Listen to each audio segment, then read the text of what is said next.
E então, para quem não conhece nada a respeito da Umbanda, a gente ouve frequentemente a fala de que a Umbanda é uma religião que nasceu no Brasil. Olha, sim, a Umbanda ela é brasileira, porém com matriz africana, porque ela irradia a força dos orixás, que são igualmente forças da natureza. Falei de Xangô, da pedra. Quem nunca pulou 7 ondas na praia, levou flores na praia, abriu espumante no Réveillon, usou branco? Tudo isso são fundamentos da Umbanda. Eu sempre pergunto assim, levante a mão aí quem tem um fundamento umbandista, ninguém levanta. Eu falei, quem já usou branco no Réveillon? E tudo isso que eu acabei de falar, isso são fundamentos da Umbanda, são raízes da Umbanda. A Umbanda também ela é ameríndia. O que, que isso significa? Aqui haviam indígenas, havia os povos originários, dos quais nós herdamos este pertencimento das matas, esse entendimento das ervas, esse entendimento dos minerais, dos vegetais. E os europeus que trouxeram a feitiçaria. A feitiçaria vem da Europa, através das feiticeiras, as velas que todos nós um dia já acendemos, ela vem da feitiçaria europeia, ela não vem da África. O que, que vem da África? As magias. As magias para a prática do bem. A Umbanda ela é uma religião para a prática do bem. 100% exclusivo para a prática do bem. Quem faz o mal é uma pessoa desequilibrada que não tem nada a ver com Umbanda. Exato, exatamente. Mais um preconceito que a gente precisa quebrar e desconstruir. E como você definiria a diferença entre feitiçaria e magia? Olha, a feitiçaria ela é usada para diversos fins. A feitiçaria ela vem de uma época em que as pessoas, em especial as mulheres, eram perseguidas pela Igreja Católica e eram colocadas vivas na fogueira para Na queimar. fogueira. Na fogueira para queimar. A Santa Inquisição, né? Enfim, então esta feitiçaria era uma forma de proteção que essas pessoas utilizavam para não terem a morte, ou para postergarem este encontro com elas. Então ela ficava de uma maneira em que ela não era, ela era dificilmente ela era encontrada, era uma forma de proteção, era uma forma de blindagem, era uma forma de se esquivar, era uma forma de contra-argumentar a feitiçaria. E a magia, eu costumo perguntar assim, quem cozinha em casa?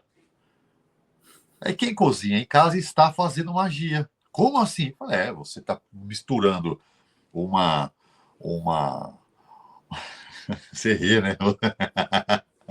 Você ri, né? Pois é. Você está ali preparando uma comida que ela está fria, às vezes gelada. Você coloca a água, aquece, você tem uma transformação. Aí você vai lá e mexe. Estou fazendo a comida com o amor da minha vida. Ah, é o morango do amor. Olha, é uma magia que a pessoa está fazendo, é o morango do amor. O que ela está fazendo? Ela está despertando o amor na pessoa, ela está despertando aquele sentimento, né, de atração da pessoa. Ela está colocando açúcar, ela está atraindo é, uma doçura para a vida, ela está ali trabalhando com canela, ela está atraindo pessoas para a vida. Então, a magia, ela é praticada por nós, só que a gente não tem consciência, né? De modo geral, as pessoas não têm consciência disso. Quer dizer, é impregnar os elementos físicos com uma intenção que eu tenho, mesmo Justo. que seja inconsciente ou semiconsciente. Este movimento é um ato de magia, poderíamos É. definir assim. Antigamente falava assim, né? Amarrou o marido pelo estômago, né? Exato. Era magia. Ah, aquela velha da minha sogra vai vir lá em casa, vou fazer uma comida para ela. Tá fazendo magia. Aquela comida vai fazer mal para a pessoa. Eu sempre digo, se você tá de mau humor, se você tá com raiva, não prepare comida, porque você vai interferir no livre-arbítrio de outra pessoa. Não é tão ruim quando alguém vem interferir na nossa vida, né? Eu sempre digo isso. Você gostaria que alguém fizesse isso com você de maneira consciente, você se tornar um escravizado da outra pessoa? Exato. Né? Quem são conscientes? A gente fala tanto, né, desse período tão difícil, tão dolorido, tão cruel da escravidão, que jamais era para ter existido, uma vergonha para o Brasil, para o povo brasileiro. Mais de 300 anos a escravidão, o último país a libertar, entre aspas, Sim, da escravidão. E aí você vai fazer um feitiço para prender outra pessoa, você está sendo um algoz, né? Você está sendo um, né, um dono de engenho. Você está sendo uma exato. pessoa que está ali causando mal a outra pessoa, você está interferindo. Muitas vezes vai inclusive, desfazer um casamento, né? Então você fala, tome cuidado com o que você faz, né? Tome cuidado com o que você pensa, com o que você age, né? E eu imagino que muitas pessoas procurem lugares como um terreiro de Umbanda com essa intenção, primordialmente. Exatamente. E aí vem com essa ilusão, com essa, com essa provocação, né? Isso nada mais é do que um desequilíbrio da pessoa e ela precisa entender que aquilo vai causar um mal e dependendo do que ela pedir, ela pode atribuir ela um crime. E se essa Sim. pessoa vier a óbito? Oi? E se essa pessoa vier a óbito? Se essa pessoa Sim, vier a falecer? É um crime. exato. É um crime, né? Um crime hediondo. Pior ainda, né? Um crime com intenção de prejudicar a outra. Exato. Preciso que a gente faça ao contrário, que a gente cresça, que a gente evolua e promova o bem. Quer dizer, então ela tem matrizes africanas, ameríndias, a influência europeia e como que ela se estabelece no Brasil até os dias de hoje, assim, brevemente, se a gente puder fazer um traço histórico. Então, se a gente entender que os indígenas praticavam a pagelança, os indígenas praticavam a desobsessão, os indígenas praticavam a cura através, né, dos vegetais, você tem também a vida dos europeus, com a feitiçaria, e você tem também dos africanos que eram trazidos nos porões dos navios, e a gente vamos procurar entender isso de uma maneira mais prática. Quando a gente está falando de africano, a gente está falando do continente africano. Então, uns vinham do Congo, outros vinham de Angola, outros vinham de diversas partes. E a gente está falando de países, né? Se a gente olhar para o nosso país, quantas culturas tem hoje no nosso país? Exato, exato. Quantas culturas? Imagina só um país, numa época que não existia luz elétrica, numa época que não existia meios de transportes, a não ser os navios. Então, eles eram aglomerados nos porões dos navios e as práticas magísticas, inclusive de feitiçaria, elas eram de sobrevivência. Elas eram de sobrevivência. Então juntou todo mundo aqui no mesmo lugar. Juntou todo mundo no mesmo lugar. E aquilo foi se desenvolvendo. No começo da década de 1900, no Rio de Janeiro, um homem chamado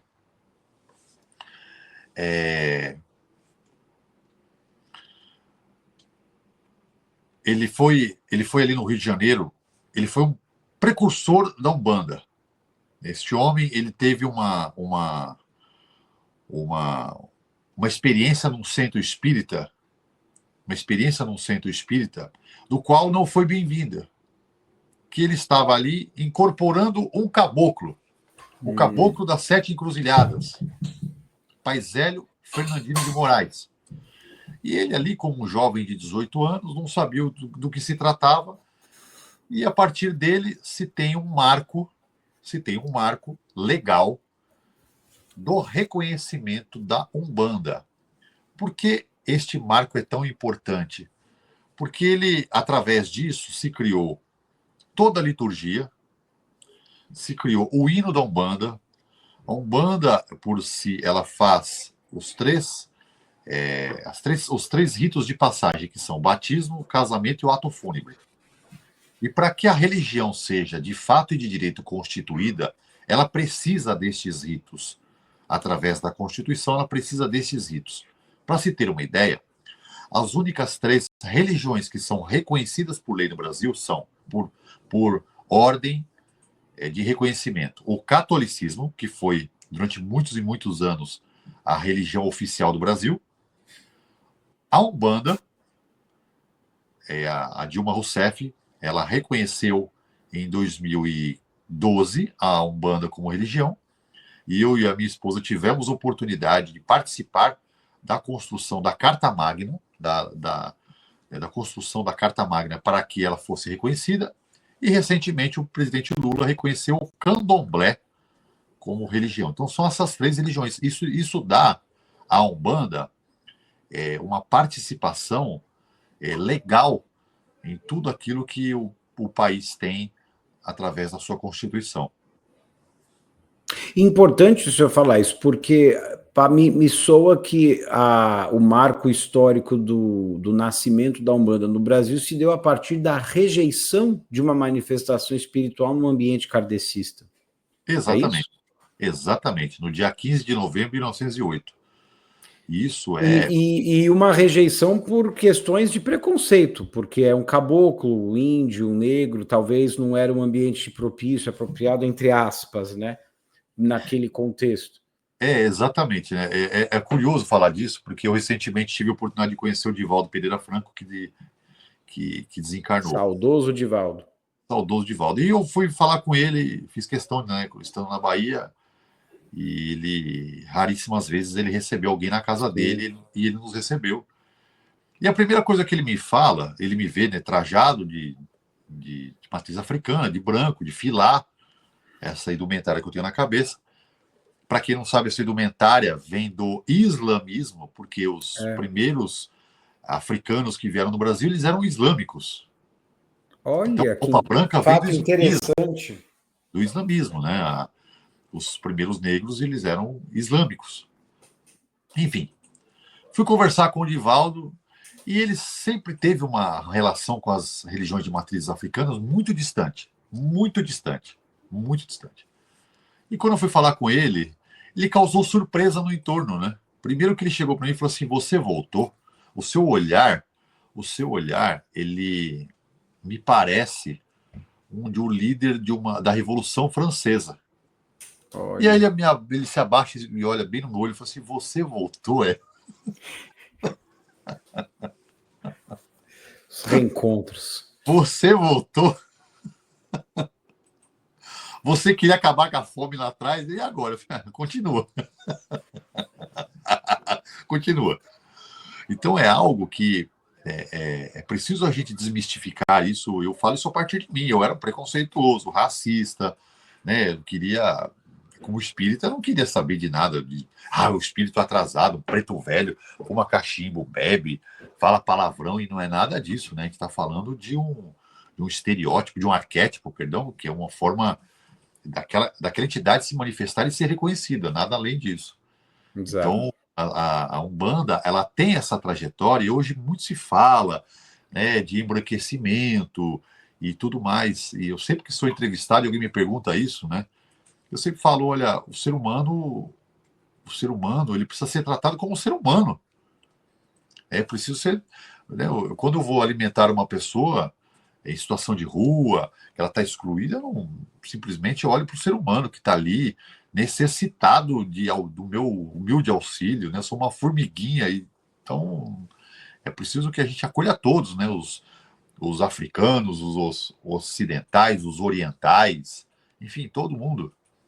A Umbanda é essa mescla, né? Dessa miscigenação, desse grande mosaico que é o nosso país.